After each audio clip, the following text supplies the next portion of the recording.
हाय। आ गई हूँ मैं अपने नए पॉडकास्ट एपिसोड में और मेरा नाम है प्रीति पांडे। और पॉडकास्ट एपिसोड कौन सा है, कुछ कहना है मुझे। और आज के पॉडकास्ट एपिसोड का नाम क्या है? नाम है सुना है। तो कल मैंने एक कविता लिखा था जिसका नाम है सुना है। और मैंने सोचा क्यों नहीं मैं प्रत्यक्ष रूप में आप तक पहुंच जाऊं और पहुंचकर ये कविता आपको सुनाऊं। आशा करती हूँ आप सब मज़े कर रहे होंगे क्योंकि आज दिन है इतवार और तारीख है 1 मई विच इज़ लेबर्स डे। तो आज कहा जाता है मज़दूरों का दिन है। और जब मैं नौकरी कर रही थी तो मैं बड़ी खुश होती थी क्योंकि 1 मई को पक्का छुट्टी होती थी। तो मैं बोलती थी मैं मज़दूर हूँ, मैं बहुत खुश हूँ, मैं मज़दूर भी हूँ और मैं मजबूर भी हूँ। और अगर ये दो चीज़ें मान लेने से 1 मई की छुट्टी पक्की है तो क्या बात है। तो मुझे ज़रूर लिखिएगा इस पॉडकास्ट एपिसोड के बाद, या आप कमेंट कर सकते हैं हमारे यूट्यूब चैनल पर कि क्या आपको ये पॉडकास्ट एपिसोड अच्छा लगा। क्या आपने सोचा था कि मैं ऐसे अचानक से आऊँगी और आप लोगों से मिलूँगी, और वो भी संडे के दिन जब सुस्ती छाई होती है। और हाँ, कुछ लोग तो बहुत एक्टिव हैं, वो कुछ भी हो जाए वो रुकते नहीं। पर क्या आपने ऐसा सोचा था कि अचानक से मैं सामने आ जाऊंगी और एक पॉडकास्ट एपिसोड बना डालूंगी? तो इस पॉडकास्ट एपिसोड के बारे में आपका क्या ख्याल है, मुझे ज़रूर बताइएगा। I think last podcast episode में हमने मूवी रिव्यू किया था कश्मीर फाइल्स। और इस पॉडकास्ट एपिसोड तक मैंने कौन सी मूवी देखी मैं सोचने की कोशिश कर रही हूँ। मैंने देखा गंगूबाई काठियावाड़ी, जो कि आलिया भट्ट की मूवी है और जो कि नेटफ्लिक्स पे अवेलेबल है। और मुझे कैसा लगा गंगूबाई काठियावाड़ी देखकर? गंगूबाई काठियावाड़ी देखकर मुझे अच्छा लगा। आलिया भट्ट ने बहुत ही जैसा कि सबने कहा है बिल्कुल सच है, बहुत ही कम उम्र में उन्होंने बहुत ही बेहतरीन प्रदर्शन दिया है। उनकी डायलॉग डिलीवरी बहुत अच्छी है, उनकी बॉडी लैंग्वेज तो है ही अच्छी। और बहुत अच्छा उनका जो प्रेजेंस है, ऑरा है, जो कॉन्फिडेंस है, बहुत ही अच्छा है। क्या नहीं अच्छा है उस मूवी में? तो मुझे ऐसा लगता है कि संजय लीला बंसाली राजा हैं। और राजा को अगर कम चीज़ों में बोला जाए कि प्रदर्शन दे दो तो थोड़ा मुश्किल है। अब ये जो सब्जेक्ट है ये सच्चाई पे है, मतलब ये एक सच्ची घटना है गंगूबाई काठियावाड़ी वाली। अब ये इतने पुराने ज़माने की बात है जब जवाहरलाल नेहरू प्रधानमंत्री थे। अब उस वक्त अगर आप किसी ब्रॉथल को, किसी कोठे को दिखा रहे हो तो वो तो संजय लीला बंसाली के रंगीन और रईस वाले सेट की तरह नहीं हो सकता। उसमें तो गरीबी होगी ही, उसमें तो आप उसको चाह के भी सुंदर नहीं बना सकते। तो मुझे लगा कि Sanjay Leela Bhansali as a director अपने आप को बहुत बंधा बंधा फील कर रहे थे, क्योंकि वो जो मैजिक है उनके गानों की, जैसे हम दिल दे चुके सनम में था, देवदास में था, वो मिसिंग था, वो नहीं था। और स्क्रीन प्ले स्ट्रॉन्ग नहीं है इस मूवी का, क्योंकि हर स्क्रीन में जो जादू होना चाहिए वो जादू नहीं है। एक और चीज़ जो हो जाती है बायोग्राफी में कि हम इतना सेंसिटिव होता है किसी के बारे में लिखना। फॉर एग्जांपल आज मेरी बायोग्राफी बनाई जाए तो मुझे लग रहा है कि मैं उसी पल झूठ बोलना शुरू कर दूँगी, मैं सच नहीं बोल पाऊँगी, क्योंकि मेरी फिर आप क्या करोगे, सारे जर्नलिस्ट मिलके सब मिलके मेरी स्कैनिंग कर डालोगे, जो मैंने बोला वो भी, जो नहीं बोला वो भी। अब मेरा पूरा जीवन आपके सामने होगा खुली किताब की तरह, तो मैं चाहूँगी कुछ पन्ने में छुपा लूँ। तो उस केस में क्या हो जाता है कि एक तो उस इंसान की इज्जत रखनी होती है, दूसरा क्या होता है कि कोई इशू ना आ जाए, किसी बात पे दंगा ना हो जाए, ये ना हो जाए। तो क्या होता है, हम बायोपिक को ऐसे एक बायोपिक को हम ऐसे सेंसिटिव तरीके से वो करते हैं, हैंडल करते हैं कि जो एसेंस होती है ना मूवी की, जो एक उसका जो सारांश जो निकल कर आना चाहिए, जो एक सच्ची घटना की जो सच्चाई होती है ना कहीं लुप्त हो जाती है, ये मेरा मानना है। बाकी मूवी अच्छी है। आपको मुझे एंड समझ नहीं आया, क्योंकि अचानक से लगा जैसे किसी ने मुझे ऊपर से ऐसे फेंक दिया धम, और एंड हो गई मूवी। और मैसेज क्या था मूवी का, वो बहुत ही स्ट्रॉन्ग था कि प्रोस्टिट्यूशन, या जो हम कहते हैं हिंदी में कि तवायफ, या कुछ भी। तो ये जो शब्द हम यूज़ करते हैं, जब कि हमारे जो ग्रेट मंटो थे, मंटो जी अगर आपने सुना हो, बहुत ही बड़े लेखक थे, पाकिस्तान में जन्मे थे, नहीं मुंबई में जन्मे थे पाकिस्तान के, कुछ ऐसा था, मुझे याद नहीं है, जिन पे मूवी बनी है मंटो। उन्होंने बहुत अच्छा नाम दिया है इसको, वर्च्यू सेलिंग का। तो ये जो लोग हैं, इनके लिए लीगलाइज करना बहुत ज़रूरी था। इनके लिए ना मेडिकल था, ना इनको कोई पूछता था, ना इनके बच्चे स्कूल जाते थे, ना इनको खाना मिलता, ना इनको इनका कोई देखभाल नहीं हो पाता था। तो इसको लीगलाइज करने के लिए गंगूबाई सबसे पहली थी जिन्होंने बोला था कि this should get legalised in India, क्योंकि ये ऐसी चीज़ है कि ये रोकी नहीं जा सकती। और आज भी हम ये मूवी तो देख आए हैं, पर जब ये मैं पॉडकास्ट एपिसोड बना रही हूँ, इन शब्दों का इस्तेमाल कर रही हूँ, तो बहुत लोग चाहेंगे यार बीप हो जाए, बहुत लोग चाहेंगे कि यार क्यों, मतलब इतने डिटेल में बताने की क्या ज़रूरत है, हमने ट्रेलर पढ़ा तो है। क्योंकि हम हमेशा सच्चाई से बहुत दूर भागना चाहते हैं, हम नहीं चाहते हम उसका जिक्र करें। जैसे मैंने कहा ना, मैं भी चाहती हूँ कि मैं अपने कुछ पन्ने छुपा सकूँ तो छुपा लूँ। तो ये बहुत मेहनत और हिम्मत वाला काम होता है। दूसरा मैंने क्या देखा, मैंने मूवी देखी अंग्रेज़ी मीडियम, जो कि इरफ़ान खान की मूवी है। और इरफ़ान खान की ये जो मूवी है, ये इनकी आखिरी मूवी है उनके देहांत के पहले। और मैं नहीं मानती कोई जो चला जाता है इस दुनिया से या मुझे नहीं दिखता, वो होता नहीं है, वो होता है। हो सकता है इरफ़ान खान यहीं बैठे हों और मुझे देख रहे हों पॉडकास्ट एपिसोड बनाते हुए, क्योंकि अब मेरे दिल में उनके लिए इतनी प्यार और इतनी इज्जत है कि कोई बड़ी बात नहीं है वो मुझे भी कंपनी दे रहे हो और सुन रहे हो कि ये आज क्या बोलने वाली है मेरे बारे में। तो अगर आप इस बात पे मुझसे सहमत नहीं हैं तो आप ज़रूर देखें टाइलर हेनरी का वो नेटफ्लिक्स सीरीज़, जिसमें टाइलर हेनरी कौन है, वो एक हॉलीवुड के मीडियम हैं। और वो क्या करते हैं, मीडियम किसको कहते हैं, मीडियम उसको कहते हैं जो हम कहते हैं कि ये इंसान गुजर गया है, उनसे उनकी आत्माओं को पुकारते हैं, उनसे बातें करते हैं और उनके बारे में बता देते हैं कि जब वो गए, जैसे फॉर एग्जांपल किसी का मर्डर हुआ, तो वो जब वो गए तो उनको कितना दर्द हुआ, कैसा फ़ील कर रहे हैं, क्या वो ठीक है, क्या उन्होंने माफ़ कर दिया, क्या कुछ है जो वो अपने परिवार को कहना चाहते थे और नहीं कह पाए, क्या अब वो कह सकते हैं। कोई एक्सीडेंट में चला गया, कुछ हो गया, कोई सुसाइड में चला गया, तो वो आकर एक कहते हैं ना कि पीस दे देते हैं। और उनका ये मानना है कि ये गॉड गिफ्टेड है और उनका जन्म यही करने के लिए हुआ है। वो बहुत यंग हैं टाइलर हेनरी। हॉलीवुड के जितने भी एक्टर्स हैं, जितने भी सेलिब्रिटीज़ हैं, वो उनको बुलाते हैं। और यंग कहिए तो वो 90s में बॉर्न हैं और बहुत अच्छा काम कर रहे हैं। और मुझे पता है कि हमारे बीच भी बहुत सारे लोग हैं जो टाइलर हेनरी की तरह हैं। पर क्या है ना कि हम अपनी टाइलर हेनरी कहाँ लकी हो गए, उनकी जो माँ हैं उन्होंने बचपन से उनको बहुत प्रेरित किया। और ऐसा नहीं है कि टाइलर हेनरी की ज़िंदगी दर्दनाक नहीं थी। कहते हैं ना कि कीचड़ में ही कमल खिलता है। तो टाइलर हेनरी जब बड़े हुए, और टाइलर हेनरी एक गे हैं और वो छुपाते नहीं हैं, पूरी कायनात को पता है वो गे हैं, which is a very good point. क्योंकि हम L G B T Q A कर रहे हैं, पर हम छुपा लेते हैं कि हम गे हैं, कि हम लेस्बियन हैं, कि हम क्या हैं। तो ये बहुत ही अच्छी बात है उसमें। और टाइलर हेनरी की जो एक्चुअली क्या है, टाइलर हेनरी की जो लाइफ है, मैं आपको ज़्यादा नहीं बताना चाहती हूँ क्योंकि मैं तो सब बता दूँगी, आप देखोगे क्या। पर बहुत ही दिलचस्प कहानी है और उसका सारांश ये निकल कर आता है कि आपका जो सुपर पावर है वो दूसरों को सर्व करने के लिए दिया गया है। फॉर एग्जाम्पल, अगर मैं इंट्यूटिव हूँ और मैं आपको पढ़ लेती हूँ और आप बता देती हूँ आपको कि आपको क्या करना चाहिए, ज़रूरी नहीं है मैं वो अपने लिए कर सकूँ। क्योंकि जब आप अपने लिए करने जाते हो वो सेल्फिश कहलाता है। और जब आप दूसरों के लिए करते हो, और ये नहीं कह रही कि आप पैसे नहीं लेते हो, पैसे तो आप लेते हो। पैसे आप इसलिए लेते हो क्योंकि आपको भी जीना है। पैसे लेकर भी अगर आप सही काम कर रहे हो, अगर आप किसी का उद्धार कर रहे हो, और बहुत लोग हैं जो पैसे दे सकते हैं, मैं ये नहीं कह रही कि उनसे ले लो जो नहीं दे सकते हैं, जो दे सकते हैं उनसे ले लो, क्या दिक्कत है।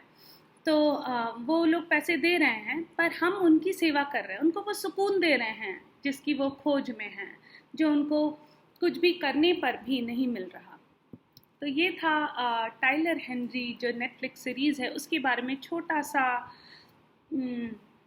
छोटी सी विशेष टिप्पणी कहूँगी मैं। और आप ज़रूर देखें, अगर आपने किसी को खोया है और आप जानना चाहते हैं कि क्या सच में वो अभी हमारे करीब हैं, तो उसका जवाब है हाँ, वो हमारे करीब हैं। और अगर आपको उसका रिव्यू पढ़ना है तो आप हमारे इंस्टाग्राम और फेसबुक पेज पर जा सकते हैं, उसमें इन सब का रिव्यू दिया गया है। तो मैं इरफान खान पर आई थी, अब मैं वापस जाती हूँ। मैंने देखा अंग्रेज़ी मीडियम, और ऐसा नहीं है कि हिंदी मीडियम मूवी अच्छी नहीं थी, बहुत ही बेहतरीन मूवी थी, पर मुझे कुछ मज़ा सा नहीं आया। और फिर जब मैंने देखा कि अंग्रेज़ी मीडियम आई है, और अंग्रेज़ी मीडियम पहली मूवी थी जो कोविड के वजह से इफ़ेक्टेड हो गई थी, वो थिएटर पे रिलीज़ नहीं हो पाई जितना मुझे याद है। और उसको बहुत सारे एक्टर्स ने प्रमोट किया था ऑनलाइन डिजिटल पे, ताकि लोग ज़्यादा से ज़्यादा लोग देखें। और अंग्रेज़ी मीडियम को कहा गया कि ये हिंदी मीडियम का सीक्वल है। सीक्वल मतलब उसी लाइन में है, जैसे कि तनु वेड्स मनु का पहला आया और तनु वेड्स मनु का दूसरा आया। तो अगर आप मुझसे पूछे तो मेरा ये मानना है कि वो हिंदी मीडियम का सीक्वल नहीं है। एक ही चीज़ कॉमन है, एडमिशन, वो तो कहीं भी हो जाता है, उसके लिए मैं उसको सीक्वल नहीं करार दूंगी। और आज के डेट में कौन बच्चा नहीं अच्छे स्कूल में, अच्छे कॉलेज में पढ़ना चाहता। तो अंग्रेज़ी मीडियम की क्या खासियत है? सबसे बड़ी खासियत है इरफान खान खुद। मतलब उनको देखकर ऐसा लगता है वो जन्मों से एक बेटी के बाप हैं। और सबसे लकी है राधिका मदान, जिनको इरफान खान की बेटी बनने का मौका मिला। और उन दोनों की जो केमिस्ट्री है वो इतनी क्यूट है कि ऐसा लगता है कि वाओ, इसे देखते ही रहें। दूसरी जो सबसे खूबसूरत बात है, दीपक दोबरियाल। मतलब दीपक दोबरियाल को ऐसे उभरते हुए देखा है कि अंग्रेज़ी मीडियम में लग रहा है कि वही हीरो हैं। उनकी हंसी, उनका रोना, उनका दुख, उनका व्यक्त करने का तरीका, उनका एक्सप्रेशन, वो गर्दन जैसे हिलाएं, मतलब इतना मज़ा आ गया दीपक दोबरियाल को देखकर कि ऐसा लग रहा है कि बस रुकूं ही नहीं, उन्हें देखती रहूं। इतना मेहनत, जब कोई एक्टर है जो जिसने जन्म लिया है बहुत सारी खूबियों के साथ, और फिर वो अचानक से अपने आप पर रोज़ मेहनत करते हुए जब वो उभरने लगता है ना, तो इतना मज़ा आ जाता है उस एक्टर को कैरेक्टर एक्टर बनते हुए देखने में। तो बहुत ही मज़ा आया दीपक दोबरियाल को देखने में। और मज़ा किस बात का मज़ा आया? मज़ा आया राजस्थान देखकर, क्योंकि मैं खुद रही हूँ राजस्थान में। तो मुझे मैं उदयपुर नहीं गई हूँ, पर उदयपुर की शूटिंग है, तो उदयपुर देखकर बहुत मज़ा आया। वो पुराने घर देखकर बहुत मज़ा आया। वो घसीटे राम सुनकर बहुत मज़ा आया। और उस जो पूरा जो स्क्रीन प्ले है, जो स्टोरी बनाई गई है, जो एक के बाद एक जो घटनाएं घट रही हैं, उनको देख के बहुत ही मज़ा आ गया। तो आपने अगर अंग्रेज़ी मीडियम नहीं देखा है तो ज़रूर देखें। मतलब जब आपको बिल्कुल ऐसा मूड हो ना कि मुझे ना कुछ भारी चाहिए ना कुछ हल्का चाहिए, बीच का चाहिए, और बस थोड़ा मज़ेदार चाहिए जिसमें दिमाग ना लगे, जिसे हम नो ब्रेनर कहते हैं। ये नहीं कहूँगी कि बिल्कुल ही नो ब्रेनर है, पर जो स्क्रीन प्ले है उस पर बहुत फोकस दिया गया है। उसमें किट्टू शारदा भी हैं, और उसको खींचा गया है थोड़ा लंबा। और मतलब अगर आप वैसे हैं जो स्क्रीन प्ले, जैसे एक सीन चल रहा है और उसमें खूब मज़ा आ रहा है और उसको थोड़ा सा खींचा जाए तो मज़ा आ जाता है, अगर आप वैसे हैं तो ये मूवी आपके लिए है। और मैं करीना कपूर खान और डिम्पल कपाड़िया का भी जिक्र ज़रूर करना चाहूँगी, क्योंकि करीना कपूर खान बहुत ही अच्छी लग रही हैं, बहुत ही स्ट्रॉन्ग लग रही हैं। मैंने सोचा नहीं था उनकी एंट्री बहुत देर से होती है, बहुत इंतज़ार करवाया उन्होंने, पर मज़ा आ गया उनको देखकर। इवन डिम्पल कपाड़िया, मतलब डिम्पल कपाड़िया को देख के लग रहा था कि बात तो कुछ थी, ऐसे ही डिम्पल कपाड़िया लोग नहीं कहते थे। तो जैसे वो हंस रही हैं, जैसे वो बैठी हैं, जैसे वो चीज़ें कर रही हैं, नेचुरल है, सब कुछ नेचुरल है। तो आप अंग्रेज़ी मीडियम ज़रूर देखें। और जैसे कि मैंने कहा, आज के पॉडकास्ट एपिसोड का नाम है सुना है, तो मैं आज आपको अपनी ही लिखी हुई एक कविता सुनाने जा रही हूँ। और मैं आपको पहले बता दूँ, ना मैं कविता लिखती हूँ, ना मैं लेखक हूँ। कभी कभार कुछ ना कुछ निकल आता है, तो और वो मैं भूल भी जाती हूँ। जब तक मैं उसको कागज़ में लिखने लगती हूँ वो निकल जाता है मेरे दिमाग से। पर कल कुछ ऐसा था कि जैसे कायनात चाहती थी कि मुझे ये मैं लिख ही दूँ ये, तो मैंने कहा चलो अगर लिख दिया है तो क्यों ना मैं इसे आपको सुनाऊँ। तो ये ऐसे शुरू हो रहा है। मुझे पढ़ना पड़ेगा क्योंकि मुझे अपनी लिखी हुई कविता या कुछ भी कभी याद नहीं रहता। सुना है रोज़ यादों की कब्र में मुझे दफनाते हो, पुरानी बातों से खुद को भगाते हो, बहती हवाओं से कुछ इस तरह घबराते हो, अतीत के यहाँ जाने से खुद को बचाते हो, अकेले में कुछ झुलस से जाते हो, इसलिए भीड़ में खुद को गुमा देते हो। अपना दिनचर्या रोज तुम बदलते हो, इस उम्मीद में कुछ पल ही जी पाते हो, चाय की चुस्की से भी अब कतराते हो, अब नमकीन खाकर भूख मिटाते हो, अंधेरी रात में चंद सांसें ले पाते हो, दिन के उजाले में गर्दन नीची कर चल पाते हो, धूप की गर्मी से खुद को बचाते हो, बारिश के सहारे अपने आंसू छुपाते हो। सुना है रोज़ यादों की कब्र में मुझे दफनाते हो, पुरानी बातों से खुद को भगाते हो, पुरानी चीज़ों को रोज़ अलविदा कहते हो, नई उम्मीदों से घर को सजाते हो, दिल में बोझ लिए रातों को जागते हो, आत्मा को कचोट कुछ पल ही सो पाते हो, सही गलत की चर्चा से अब मुकर जाते हो, सब ठीक है कहकर निकल जाते हो, बेकार की बातों में खुद का दिल लगाते हो, असल मुद्दे में अर्थ नहीं ढूंढ पाते हो, झुंझलाहट में खुद को समझाते हो, गुस्सा आए तो अब शांत से हो जाते हो, प्यार सिर्फ गप है कहकर मुस्कुराते हो, मन ही मन खुदा से माफ़ी मांगते हो। सुना है रोज़ यादों की कब्र में मुझे दफनाते हो, पुरानी बातों से खुद को भगाते हो। तो मुझे तो बहुत ही मज़ा आ गया इस कविता को पढ़कर। आपको कैसा लगा मुझे ज़रूर बताएं, आपको मुझसे मिलकर कैसा लगा वो भी ज़रूर बताएं, और क्या कहना है आपका कि मैं ऑडियो ही बनाऊं या वीडियो बनाऊं, क्योंकि वीडियो थोड़ी मेहनत का काम है, थोड़ा तैयार व्यार होना पड़ता है, पर बाकी आप जो कहें हम वैसा करते रहेंगे। मुझे आप लोगों से मिलकर इस तरीके से बहुत अच्छा लगा और आशा करती हूँ कि जो मेरे दिल में प्यार है, जो मेरे दिल में खुशी है, वो आप तक ज़रूर पहुँचे। जाते जाते एक बहुत ही ज़रूरी बात कहना चाहूँगी। वक्त हुआ है 17:17 तो थोड़ा सा और बोल लेती हूँ। जाते जाते एक चीज़ ज़रूर कहना चाहूँगी कि हम क्या करते हैं कि अपने बच्चों को, क्योंकि मैं एक चाइल्ड और एडोलेसेंट काउंसलर हूँ, मैं ये बताना चाहती हूँ कि हम अपने बच्चों को कहते हैं कि देख बेटा बहुत मेहनत कर, बहुत मेहनत कर, मेहनत करना होता है, मेहनत करना होता है, पर कहाँ करना होता है मेहनत। मैं तो बचपन से बड़ी हो गई, पता ही नहीं चला मेहनत कहाँ करना होता है। मेहनत वहाँ नहीं करना होता भेड़ चाल में जहाँ सब कर रहे होते हैं, मेहनत वहाँ करना होता है जहाँ आपका सुपर पावर हो। तो अगर आपने जन्म लिया है और आप बैठकर आज तक अपने आप को आपने वक्त नहीं दिया और सोचा नहीं कि आप बने क्यों हैं, आप इस जीवन में आए क्यों हैं, आप क्या कर सकते हैं। जैसे कि मैं अपना एग्जाम्पल लूँगी कि अगर मैं बोलूँ कि मुझे एक्टर बनना है, या मैं तो थिएटर करूँगी, या मैं बोलूँ कि मैं गाना अच्छा गा लेती थी, या मैं कहूँ कि मैं लिखती बड़ा अच्छा हूँ, तो ठीक है ये सब आप कर सकते हो, पर ऐसा कौन सा आपका पावर है जो आप हाथ लगाते हो और सोना बन जाता है। ऐसा कौन सा पावर है जो जिसमें आप छूते हो और वो खिल जाता है। ये पावर जानना बहुत ज़रूरी है, और मेहनत वहीं करना है, वहाँ नहीं करना है जहाँ सब कर रहे हैं, वहाँ नहीं करना। अगर जैसे लोग आजकल लिखते हैं मैं मल्टी टैलेंटेड हूँ जी, मैं गाना भी लिख रहा हूँ, मैं एक्टिंग भी कर रहा हूँ, मैं गाने भी गा रहा हूँ, मैं डांस भी कर लेता हूँ, मैं परफॉर्मर भी हूँ। नहीं नहीं नहीं नहीं नहीं नहीं, अगर आप कर सकते हैं बहुत अच्छी बात है, पर आप प्लीज़ भेड़ चाल में चलकर अपने आप को दुख न दें। आप कोई एक ऐसी चीज़ देखें जिसको आप छू लेते हैं तो वो सोना बन जाती है, और उसी पर मेहनत करें। और फिर बात आती है कि आप सक्सेसफुल कब होंगे, कामयाब कब होंगे।